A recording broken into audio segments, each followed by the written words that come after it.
Wheel chair আর ক্রাচে ভর দিয়ে গাজায় ম্যারাথনে অংশ নিলেন দৌড়বিদরা। শারীরিক প্রতিবন্ধকতা থামাতে পারেনি মনোবল, তাই তো হাত পা বাড়িঘর হারিয়েও ছুটে চলেছেন তারা।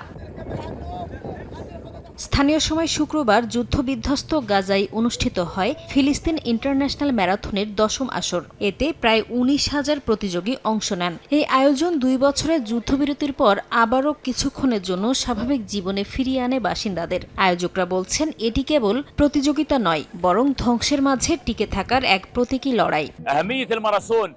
এখানে অংশগ্রহণকারীদের মধ্যে শিশু, নারী, পুরুষ এবং প্রতিবন্ধী ব্যক্তিরাও রয়েছে। আমাদের বার্তা হলো, গাজার শিশুদের জীবন পাওয়ার অধিকার আছে। তারা ক্রীড়াঙ্গনে থাকার যোগ্য, গণকবর বা মর্গে নয়।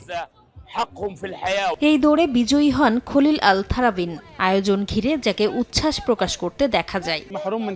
গাজা ও পশ্চিম তীরকে অন্তর্ভুক্ত করে আন্তর্জাতিকভাবে আয়োজিত প্রথম ইভেন্ট। স্রষ্টার প্রতি কৃতজ্ঞতা, আমি প্রথম হয়েছি। পাশাপাশি যারা এতে অংশ নিতে এবং চ্যাম্পিয়নশিপে পৌঁছাতে চায় তাদের সবার জন্য সাফল্য কামনা করি। একই সময়ে পশ্চিম তীরের বেথেলহেমেও সমান্তরালভাবে অনুষ্ঠিত হয় আরেকটি দৌড় প্রতিযোগিতা, যা ফিলিস্তিন জুড়ে সংহতির প্রতীক হিসেবে দেখা হচ্ছে। এই ম্যারাথন আয়োজন বিশ্বকে দেখিয়ে দেয়, যুদ্ধ জীবন বদলে দিলেও থেমে যায় না স্বপ্ন। নাসরিন রুমি, সময় সংবাদ।